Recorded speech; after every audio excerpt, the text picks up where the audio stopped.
Assalamu alaikum wa rahmatullahi wa barakatuh. My dear students, we are going to start our new chapter, chapter number 7, Watson Philosophy and Science on Caring. Mnemonics जो हमने बनाया है ना हो homework उसके according आज हमारी 6th theory है Watson philosophy and science on caring.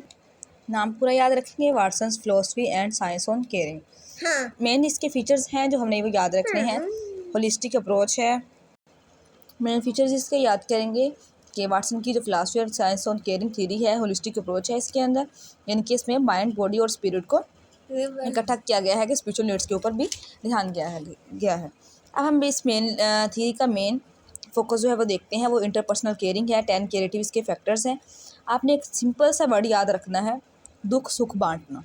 जैसे हम आपस में बैठते हैं, अपनी फीलिंग्स को शेयर करते हैं, फिर दूसरों की फीलिंग्स पूछते हैं, तो इससे क्या है कि हमारे दरमियान एक इंटरपर्सनल रिलेशनशिप बन जाता है। फॉर एग्जांपल, आप किसी ऐसे पर्सन से मिले जिसका मसला और आपका मसला सेम हो, तो आपको एक अजीब सी और एक केयरिंग फैक्टर फील होता है और आपको एक अजीब सा सुकून फील होता है। तो इसी अप्रोच को यूज़ करते हुए वाटसन ने अपनी philosophy and caring science on caring theory जो पेश की है। अभी यहाँ पे मैं आपको बताती हूँ loss of her husband in 1998। तो इनके जो जब हस्बैंड की डेथ हुई थी उसके बाद इन्होंने देखा कि इनकी लाइफ में लव की जो एक डेफिसिट आया, तो उन्होंने देखा कि लाइफ के अंदर सुप्रीम पावर ऑफ लव क्या है। Loss in her life brought that her to the realization of the supreme power of love and to her own philosophical writings. This theory developed when she moved from cold environment to holistic practice. She proposed that nurse and patient जो होते हैं वो अपने एक authentic self और engagement को reveal करते हैं, फिर उनके दरमियान एक इंट्रैक्शन बनता है। ये जो इंट्रैक्शन है ये हीलिंग को इन्हांस करता है, इम्प्रूव करता है। अब हम इंट्रोडक्शन देखते हैं वाटसन के बारे में। वाटसन 1914 में पैदा हुई हैं। यहाँ पे उन्होंने अपनी स्टडी कंप्लीट की है लेविस केयर स्कूल नर्सिंग के अंदर। वहीं से फिर उन्होंने अपने आगे स्टडी को स्टार्ट किया है। उन्होंने यहाँ पे उनके हस्बैंड के बारे में लिखा है। बाकी थ्योरीज में हमने ये चीज़ नहीं पढ़ी। यहाँ पे क्यों पढ़ी है? क्योंकि इनकी थ्योरी की जो मेन काज है वो यही है, थ्योरी को डेवलप करने की, कि जब उनके हस्बैंड की डेथ हुई है तो उनकी लाइफ में बड़ा चेंज आया है। वो एक और प्रैक्टिस में चली गई हैं, मीन जैसे एक बंदा सैड मूवमेंट्स में होता है। उसके बाद फिर उन्होंने अपने आप को होलिस्टिक अप्रोच या होलिस्टिक प्रैक्टिस में लेके आई हैं। वो यही था कि वो दोबारा नर्सिंग के साथ जुड़ गई हैं। फिर उन्होंने देखा कि ये चीज़ें हैं हमारी, जैसे लव है, पावर्स हैं, इस तरह की जैसे हमारी नीड्स हैं, या हमारी होलिस्टिक जो अप्रोच है माइंड, बॉडी एंड स्पिरिट, ये बहुत रोल प्ले करती हैं हीलिंग के अंदर। इसी के मद्देनज़र रखते हुए उन्होंने अपनी थ्योरी को डेवलप किया था। जी, ये यहाँ एक MCQ है, वो आपने याद रखना है। 1979 में उन्होंने एक पब्लिकेशन की है अपनी बुक की, the philosophy and science of caring. Next आ जाएंगे थ्योरी ऑफ केयरिंग के ऊपर। तो इन्होंने अपने केयरिंग के बारे में कुछ एस्पेक्ट्स लिखे हुए हैं। यहाँ पे कुछ एजम्पशंस हैं वाटसन के, इनको रीड आउट कर लीजिएगा। उसके बाद हम इसका आते हैं मेन फोकस के ऊपर। तो आपने जो यहाँ पे याद रखना है मेजर कॉन्सेप्चुअल एक एलिमेंट याद रखना है। इसमें है 10 केयरेटिव फैक्टर्स हैं। ट्रांसपर्सनल केयरिंग रिलेशनशिप है, और क्या है कि केयरिंग मूवमेंट्स देखने कि कब पेशेंट को केयर की ज़रूरत होती है। उसमें 10 केयरेटिव फैक्टर्स देखेंगे, फिर उनके दरमियान क्या है कि ट्रांसपर्सनल रिलेशनशिप बन जाएगा।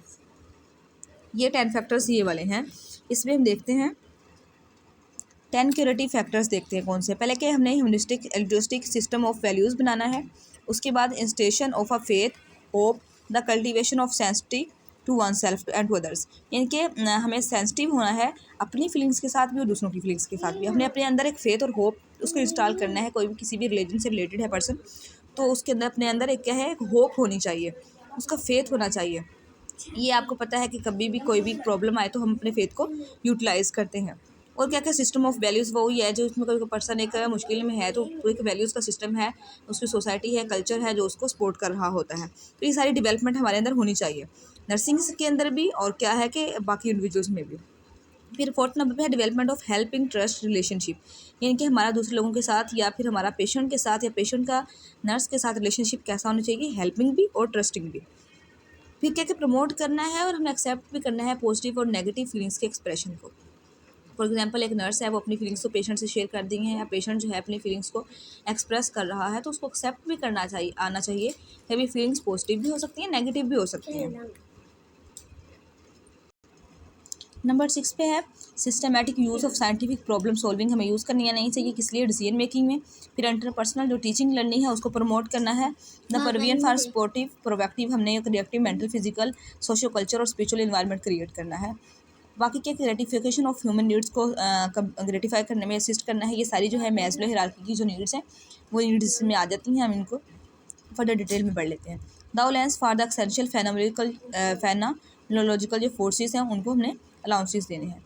तो ये थे जिसमें जो फर्स्ट 3 हैं वो philosophical foundation for the science of nursing बनाती हैं। अब इनको 1 बाय 1 जो है आगे डिटेल में लिखा हुआ है, ज़्यादा डिटेल में पढ़ने की ज़रूरत नहीं है, समझने के लिए बस देख लें। 10 पॉइंट्स आपने याद करने हैं। ये बहुत इंपॉर्टेंट क्वेश्चन है, यूएचएस के में आया हुआ है ये question. 10 curative factors of Watson philosophy and science on caring. 1 by 1 इनको देखेंगे डिटेल में, एक दफ़ा रीड आउट कर लें एमसीक्यूज़ के लिए, वरना इतना लंबा क्वेश्चन नहीं आता पेपर में। ये सारी है इसकी थीरीज। अब आपने यहाँ पे याद रखना है, एक अलग से क्वेश्चन आता है, ये है ऑर्डरिंग ऑफ नीड्स। ये हमने पढ़ा था 9th में, assistance with gratification of the needs जो है, तो इसी की है आगे 4 कैटेगरी सब देखेंगे। इसको याद करने का इजी वे देखते हैं। सबसे पहले है लोअर नीड्स। 2 लोअर नीड्स हैं और 2 हायर नीड्स हैं। लोअर नीड में पहले बायो फिजिकल यानी कि हमारी फिजिक का इन्वायरमेंट के साथ क्या रिलेशन है, फिर हमारी फिजिक का हमारी माइंड के साथ यानी कि साइको फिजिकल रिलेशनशिप क्या है, यानी कि ये नीड्स हमने देखनी है। फिर हायर नीड्स में हमारा साइको सोशल यानी कि हमारे माइंड का सोसाइटी के साथ हमारी इंटरेक्शन किस तरह से।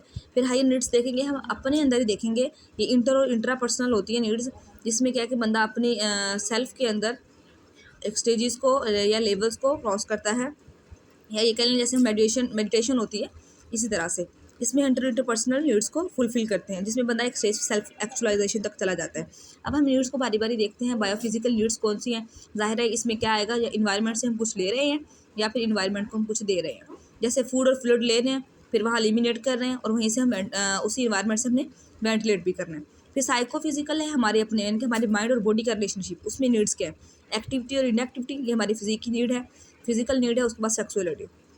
नंबर 3 हायर ऑर्डर नीड्स हैं, इनको हम इंटेग्रेटिव नीड्स भी कहते हैं। क्यों? क्योंकि हम इंटेग्रेट कर रहे होते हैं अपने सोसाइटी के साथ, इसमें हम अचीवमेंट कर रहे होते हैं। फिर एफिलिएशन की ज़रूरत होती है हमें सोसाइटी के साथ। हायर ऑर्डर नीड्स में कहते हैं हमारे अपनी ज़ात के अंदर, क्या बंदा एक अपनी ज़ात के अंदर कमाल हो, अपनी ज़ात के अंदर अपनी सेल्फ के अंदर अपने आप को कुछ समझता हो। ये है सेल्फ एक्चुअलाइजेशन, कि एक बंदा एक ऐसी स्टेज है जिसमें सेटिस्फेक्शन में चला जाता है, उसको नीड नहीं रहती मोर की, बल्कि क्या है कि वो अपने आप के साथ सेटिस्फाइड होता है। इसको हम सेल्फ एक्चुअलाइजेशन कहते हैं। ये 10 पॉइंट्स जो थे वो डिटेल में हैं। आपने ये नीड्स जो हैं इनकी ऑर्डरिंग याद रखनी है। ये भी यूएचएस के अंदर आया हुआ question. Paradigm of Watson theory जो है ये आपने एक दफ़ा देख लेने हैं। आपने इसमें हेल्थ को देखना है, क्योंकि हमने इसमें ज़्यादा हेल्थ पे फोकस किया। बाकी जो इन्वायरमेंट या ह्यूमन बीइंग या नर्सिंग की जो डेफिनेशन है वो अपने पास से आप लिख सकते हैं।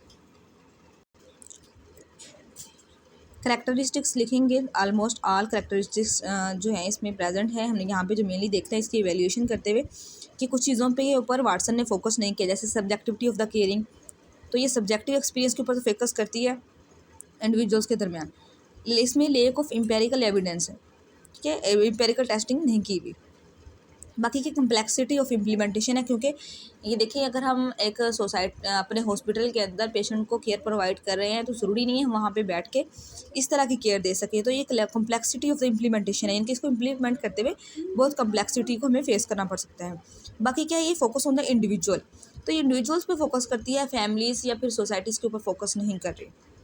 मतलब इसको हम जनरलाइज नहीं कर सकते। कल्चरल डिफरेंस है, हर कल्चर में जो हमारे ओवर्ट बिहेवियर्स हैं, ओवर्ट फीलिंग्स हैं, उसको अप्रोप्रिएट समझा नहीं जाता। फॉर एग्जांपल एक कल्चर के अंदर किसी दुख को छुपा के रखना या उसको ज़्यादा लोगों में शेयर ना करना, ये अच्छा समझा जाता है। कुछ लोग होते हैं जो अपनी फीलिंग्स को शेयर करते हैं और दूसरों की फीलिंग्स को सपोर्ट भी करते हैं, तो ये कल्चरल डिफरेंस यहाँ पे आ सकता है। बाकी है over emphasis on the emotional, हमारे जो है एक्सपेक्टेशंस भी हो सकती हैं, ठीक है। तो इन चीज़ों को हमने देखना है। ये था हम आज की हमारी वाटसन की थ्योरी, ये हमने पढ़ी। अगर आपका कोई क्वेश्चन है तो आप कमेंट सेक्शन में पूछ सकते हैं। इसमें मेनली आपने जो याद रखना है, इसमें एक नीड ऑर्डरिंग ऑफ नीड्स याद रखने हैं आपने, एक ये मेन क्वेश्चन है, और 10 क्यूरेटिव फैक्टर्स जो हैं वो आपने कर, और ये कंसेप्ट मॉडल मैंने बनाया है, इसको आप एक दफ़ा देख लीजिएगा।